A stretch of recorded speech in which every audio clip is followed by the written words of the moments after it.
और मेरे सामने बैठे हुए मेरे अहिरवार जाटव समाज के नहीं, लेकिन मेरे सिंधिया परिवार के समस्त भाइयों और बहनों के साथ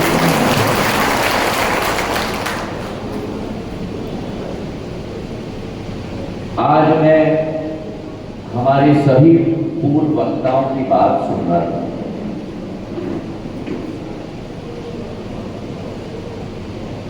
सभी वक्ताओं ने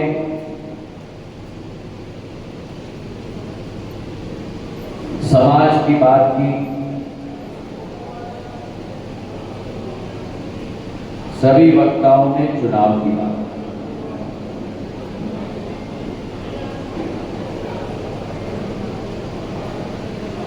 आज मैं आपसे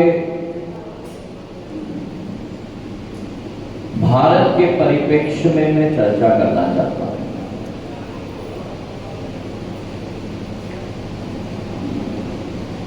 भारत का इतिहास एक गौरवान्वित इतिहास। भारत की संस्कृति विश्व में सबसे अलौकिक और सबसे सुदृढ़ अगर कोई संस्कृति है तो वो मां भारती की संस्कृति है।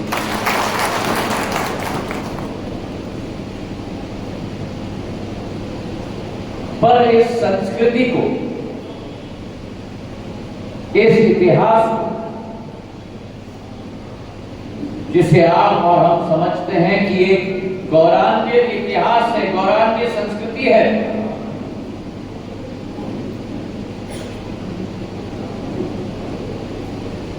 इसे अलौकिक बनाने की, इसे क्षमतावान बनाने की,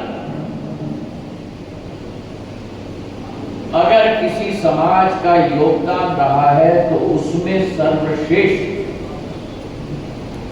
मेरे जाटव और अहिरवार समाज का योगदान रहा।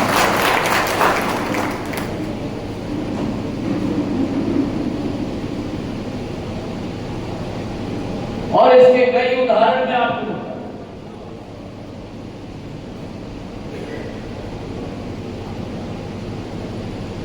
हमारे समाज के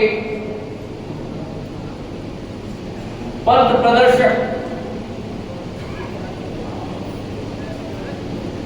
जिन्होंने केवल हमारे समाज का मार्ग प्रशस्त केवल नहीं किया, लेकिन समूचे भारत का किया। एक कवि थे, महान संत थे, दर्शन शास्त्री थे, और सबसे महत्वपूर्ण एक समाज सुधारक संत रविदास जी महाराज की। अभी गूंज नहीं निकली। संत रविदास जी महाराज की, संत रविदास जी महाराज की।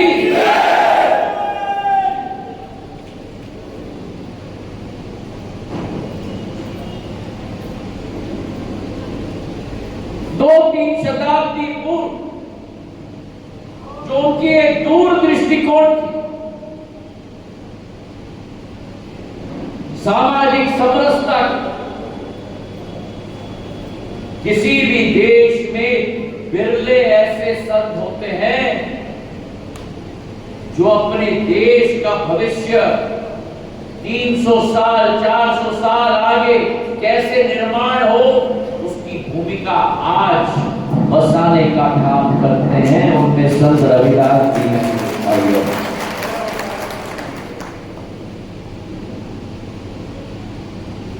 सामाजिक समरसता की भी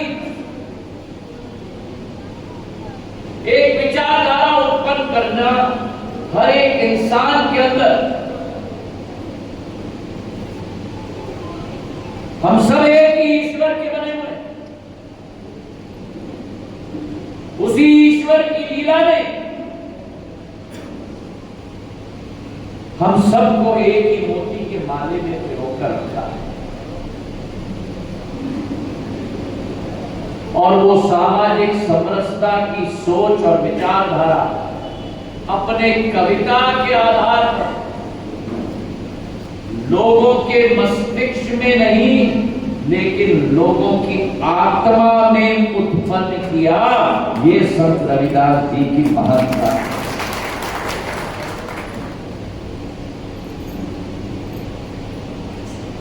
ऐसी समाज की कल्पना की थी जिस समाज में ऊंच या नीच न हो, जिस समाज में भेदभाव न हो,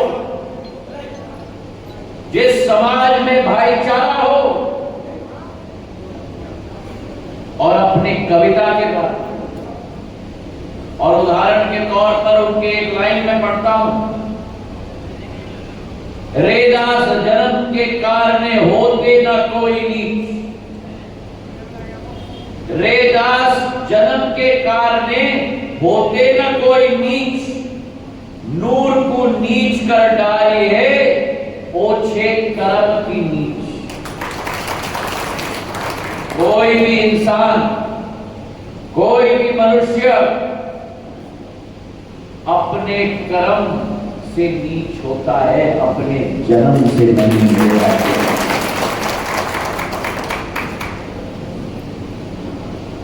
भगवान ने एक मौका दिया है इस पृथ्वी पर लोगों के जीवन में सुख की बूंद बरसाने के लिए।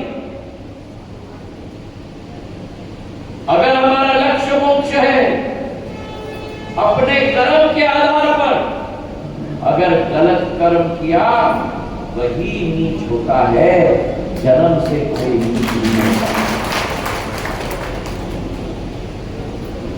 ये सोच विचारधारा संत रविदास जी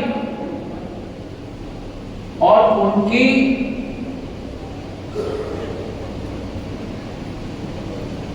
विचारधारा को देखो। हर समाज, हर धर्म में उनकी मान्यता, उनकी सम्मान और इतना की हमारे सिख धर्म के पवित्र धर्म ग्रंथ गुरु ग्रंथ साहब में भी उनके 40 पदे कविता के रूप में शामिल हैं। आज के दिन देवी मेरे भाई और बहनों, संत रविदास जी आपके समाज के संत हैं। ये गलती आप करते हो जब संत रविदास जी को आप तक सीमित रखते हो। संत रविदास जी संपूर्ण भारतवर्ष के नहीं, संपूर्ण विश्व के संत हैं मेरे भाई और बहनों। जहां एक तरफ संत रविदास जी की लीला, मैं लीला का शब्द इस्तेमाल कर रहा हूं, इस पृथ्वी पर जन्म लेता हुआ हर इंसान को संत रविदास जी के दोहे को पढ़ना चाहिए। उनके आचरण के आधार पर अपने जीवन की लीला को आगे ले जाना चाहिए। और आप सबसे भी मैं कहूंगा, संत रविदास जी की पंक्तियों को पढ़ते रहना जिंदगी भर, क्योंकि जो अपना होता है वो तो आप समझते ही है कि अपना ही है, और अपनों का ही लेख हम पढ़ते नहीं हैं।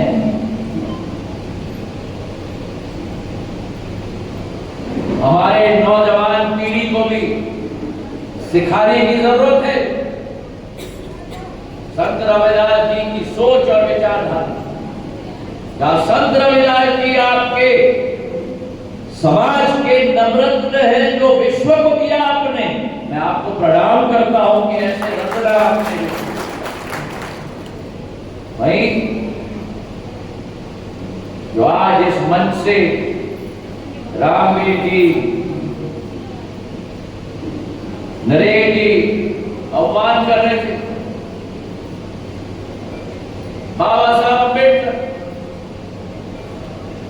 विश्व के सबसे बड़े प्रजातंत्र के संविधान के निर्माता आपके समाज में। यह अतिशयोक्ति नहीं है अगर मैं कहूं हर भारतवासी आपके समाज का ऋणी है मेरे भाइयों और बहनों। बाबा साहब अम्बेडकर ने अपने जीवन को एक ही नाम दिया,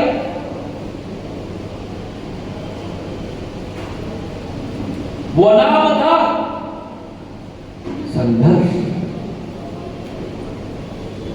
संघर्ष के साए में उनका जन्म हुआ, संघर्ष के साए में उनका बचपन गुजरा, संघर्ष के साए में उनकी युवा तरुणाई का समय गुजरा और संघर्ष के साए में ही बाबा साहब अम्बेडकर ने भी भारत को स्वतंत्र बनाने में अपना योगदान दिया।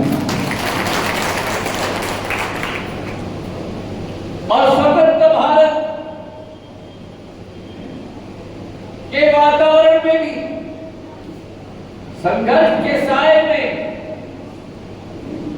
भारत के संविधान का निर्माण किया। भारत का संविधान एक कागज पर लिखा हुआ पर्चा नहीं है। बाबा साहब अम्बेडकर का लिखा हुआ भारत का संविधान उस संपूर्ण पीढ़ी का बलिदान का संपूर्ण लेख है। उस संपूर्ण पीढ़ी का आने वाले भारत का सपना है मेरे भाई और बहन। तालियां थोड़ी कम बनी। मैं बताता हूं क्यों। वो सपना है जो हमारी जिम्मेदारी है इस पीढ़ी की कि उस पीढ़ी के सपने को हमें साकार करना है।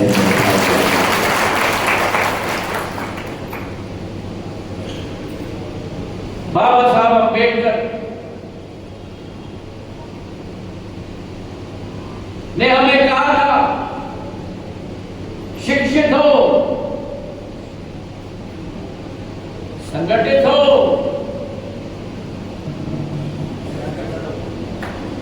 इतनी धीमी आवाज। और संघर्ष का मतलब क्या? संघर्ष का मतलब धरना केवल नहीं, संघर्ष का मतलब आंदोलन कभी केवल नहीं। शिक्षित हो, संगठित हो। अभी इतनी सुस्ती पर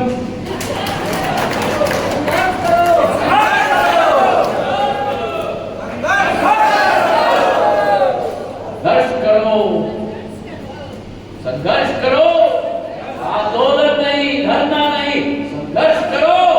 उस पीढ़ी के भारत के सपने को साकार करने के लिए संघर्ष करो।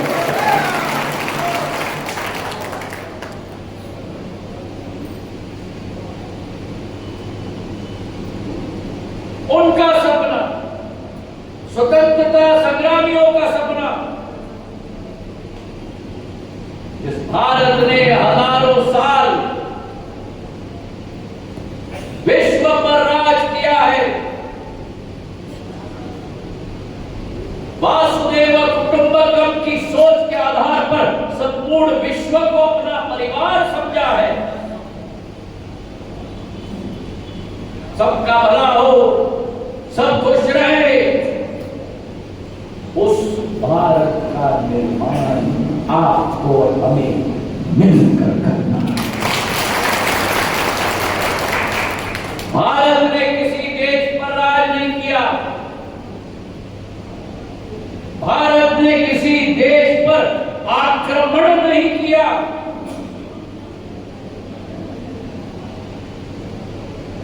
पूरे विश्व की आंखें भारत पर हजारों वर्षों से रही है। भारत की आंखें कभी भी गलत तरीके से किसी देश के प्रति नहीं रही है। और इसलिए मेरी मां भारती के आत्मा में कोमलता है, प्रेम है, भाईचारा है, समरसता है, एक भारत श्रेष्ठ भारत की सोच है। और विश्व के निर्माता के रूप में मुझे विश्वास है कि मां भारती का समय आ चुका है। मेरे भाइयों बहनों,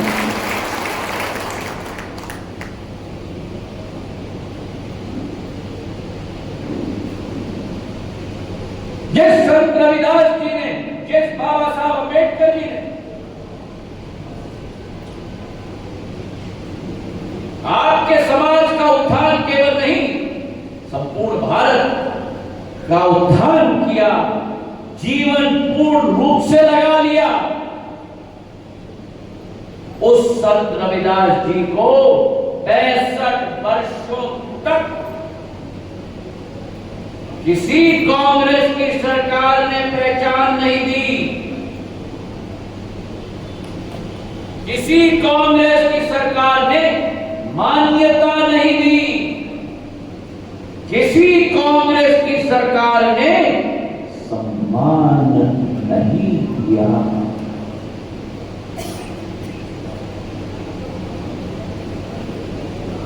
केवल एक नेता, एक प्रधानमंत्री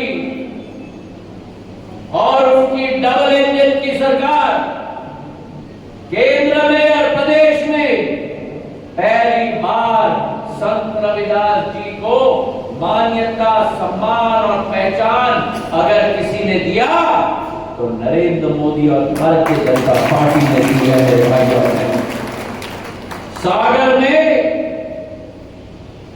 100 करोड़ रुपए का मंदिर बन रहा है संत रविदास जी के स्मृति में। और आज मैं आपको विश्वास से बता सकता हूं, लिख लेना, जब वो भव्य मंदिर का निर्माण होगा तो सागर जिले के लोग नहीं, मध्य प्रदेश के लोग नहीं, भारतवर्ष के लोग नहीं, पूरे विश्व के श्रद्धालु सागर में उस मंदिर में मत्था टेकने के लिए पहुंच जाते हैं।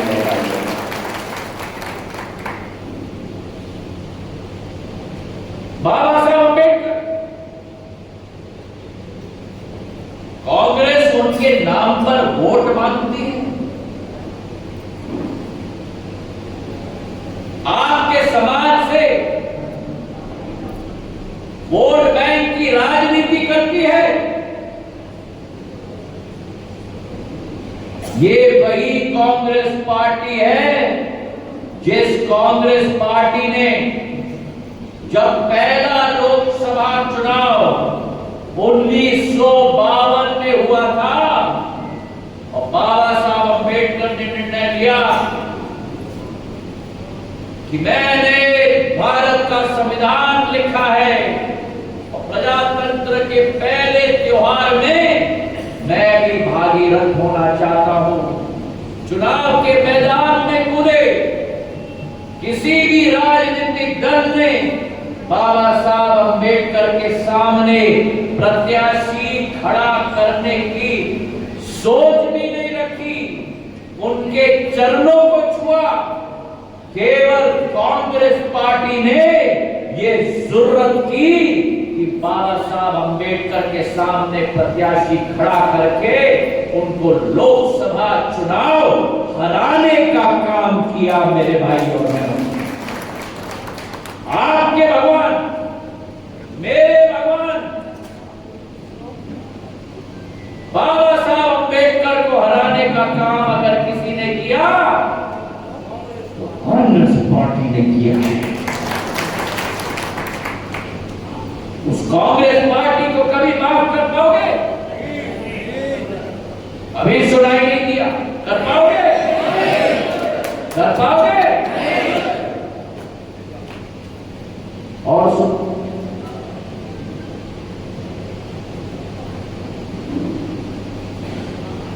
रामवीर जी, उदाहरण के तौर पर रामवीर जी ने अगर बाबा साहब अम्बेडकर को हराया, कांग्रेस पार्टी ने उस प्रत्याशी को, बाबा साहब अम्बेडकर को हराने के बाद क्या करती है कांग्रेस पार्टी? कांग्रेस पार्टी उस प्रत्याशी को पद्मश्री से सम्मानित करेगी। जिस व्यक्ति ने बाबा साहब अम्बेडकर को चुनाव में हरा दिया, उसे पद्मश्री से सम्मानित करती है। क्या ये आपको मंजूर है? अभी सुनाई नहीं दिया मुझे, मंजूर है?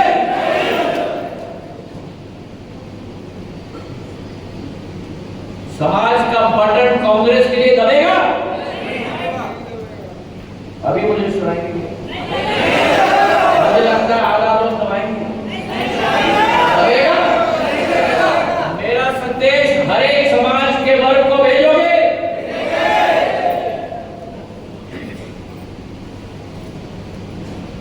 और बाबा साहब अम्बेडकर को अगर भारत रत्न देने का काम किया, 50 वर्ष बाबा साहब अम्बेडकर के महापरिनिर्वाण के बाद भी कांग्रेस ने याद नहीं की। अगर किसी ने याद की तो जब अटल बिहारी वाजपेयी जी ने उठकर मांग रखी कि बाबा साहब अम्बेडकर को भारत रत्न मिलना चाहिए, तभी बाबा साहब अम्बेडकर को भारत रत्न दिया गया।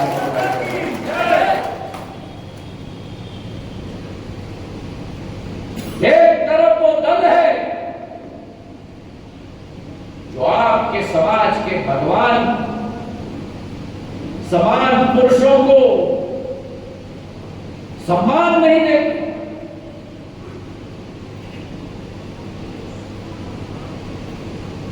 इतिहास में लुप्त कर देती है, और दूसरे तरफ वो भारतीय जनता पार्टी है जो आपके समाज के नहीं, लेकिन भारत के नवरत्न संत रविदास जी और बाबा साहब अम्बेडकर को पूजने का काम करती है। मेरे भाइयों,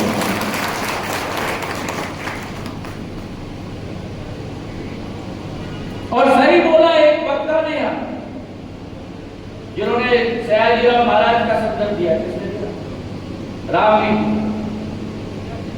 मेरा तो एक सीधा सीधा रिश्ता बनता। क्यों? दो कारण। पहला कारण, बाबा साहब अम्बेडकर महार समाज के थे। छत्रपति शिवाजी महाराज के 340 किले थे। उन 340 किलों में से कई किलों पर जो सेनापति थे, उन गढ़ किलों पर, मराठी में हम गढ़ किला कहते हैं, उन गढ़ किलों के सेनापति छत्रपति शिवाजी महाराज के महार समाज के थे।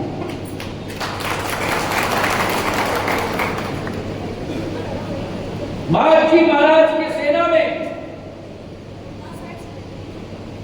जिन्होंने दिल्ली के लाल किले पर भगवा झंडा फहराने का और गाड़ने का काम किया, पहले हिंदू शासक जिन्होंने इतिहास में 1771 में लाल किले पर भगवा नाग निशानी झंडा गाड़ के रख दिया, उनके सेना में महान सेनापति थे। मेरे भाई, आपका और मेरा एक खून का रिश्ता बनता है। और दूसरे तरफ सयाजीराव महाराज बड़ौदा के और बाबा साहब अम्बेडकर, उनका संबंध, उनको विदेश भेजा उन्होंने पढ़ाई के लिए। जब विदेश से वापस आए तो बड़ौदा स्टेट के अखबार में उनके लेख लिखे जाते थे, और बाबा साहब अम्बेडकर और सयाजीराव महाराज का अगर कोई रिश्ता था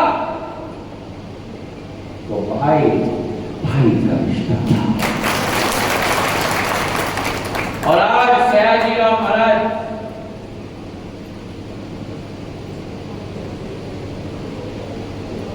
के पोते की लड़की के साथ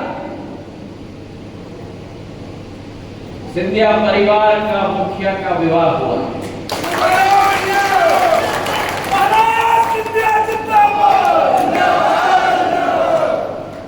तो अगर अब ग्वालियर और बड़ौदा का संबंध बन गया और बड़ौदा का और बाबा साहब का एक भाई भाई का संबंध था, तो आज मेरा और आपका भी संबंध बन गया।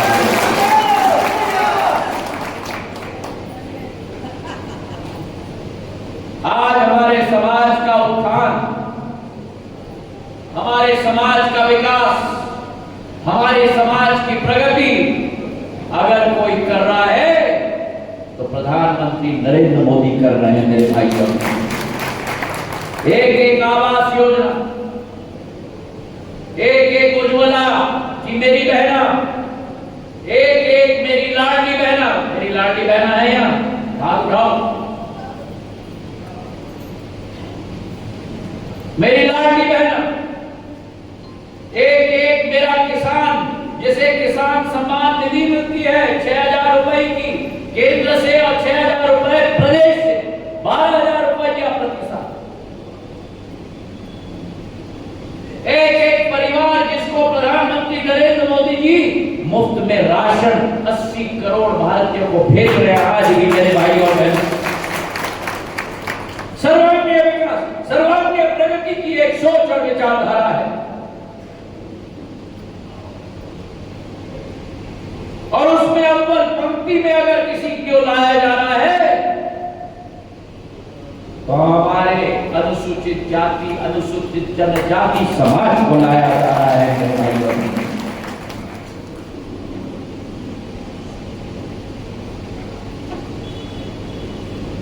बाबा साहब अम्बेडकर की जन्मभूमि मऊ, शिक्षा भूमि लंदन, चैतन्य भूमि मुंबई, दीक्षा भूमि नागपुर, महापरिनिर्वाण भूमि दिल्ली,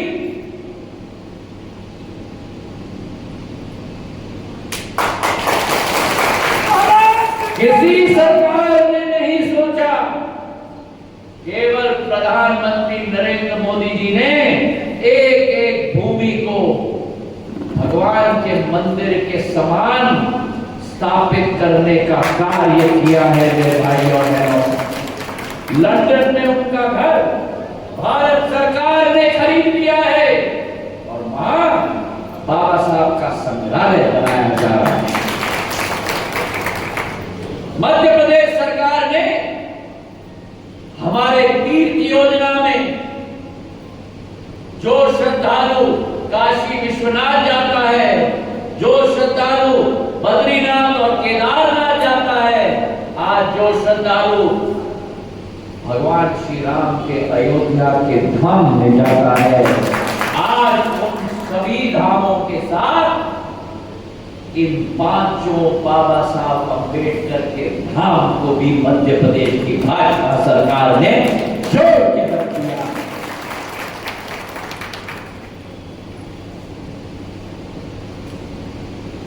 आज मैं आपसे आह्वान करने आया हूं,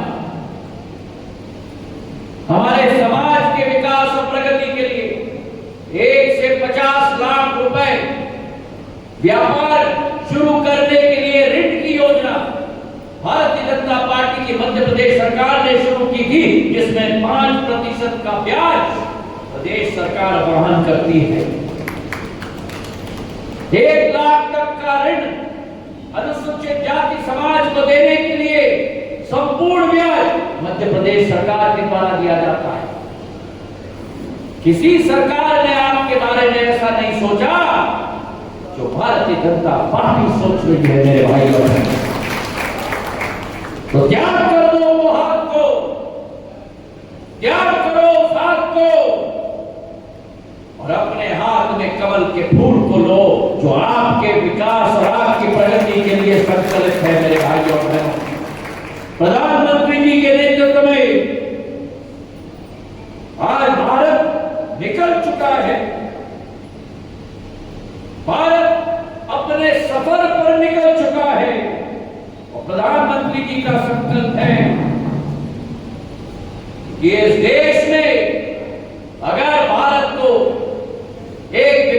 विकासशील देश से विकसित देश में परिवर्तित करना है। अगर भारत को आत्मनिर्भर बनाना है, अगर भारत को विश्व गुरु के रूप में परिवर्तित करना है, तो मुट्ठी भर लोगों के द्वारा यह संभव नहीं होने वाला। एक एक भारतीय को, 140 करोड़ भारतीयों को इस आंदोलन में लगना होगा और उसके लिए हमारे अनुसूचित जाति जनजाति वर्ग को मजबूत करना हमारा संकल्प और प्रण है मेरे भाइयों और बहनों। और इसलिए जिस राजनीतिक दल ने आपका इस्तेमाल किया है राजनीतिक रोटी सेकने के लिए, आपको असम्मान के दृष्टि के साथ देखा है, आपका इस्तेमाल किया है, उस राजनीतिक दल को त्याग करके एक राष्ट्रवादी दल जो आपके विकास और आपके उत्थान, जो प्रधानमंत्री नरेंद्र मोदी जी आपके विकास और उत्थान के लिए 24 घंटे दिन रात मेहनत कर रहे हैं, उस व्यक्ति और उस क्रांति के साथ मैं जो आपको जोड़ने के लिए आह्वान करने के लिए आया हूं। 7 मई को एक चुनाव नहीं, 7 मई को चुनाव नहीं है, 7 मई को मां भारती का मार्ग हर एक भारतवासी को अपने दिमाग से नहीं लेकिन अपने अंतर आत्मा को टटोलकर कमर के फूल के बटन को दबाकर गुना शिवपुरी में आप अपना आशीर्वाद मुझे प्रदान कर प्रधानमंत्री जी के हाथों को मजबूत कर मां भारती और अपने समाज का मार्ग प्रशस्त करो। यही मेरा आप सब लोगों से विनम्र पूर्वक प्रणाम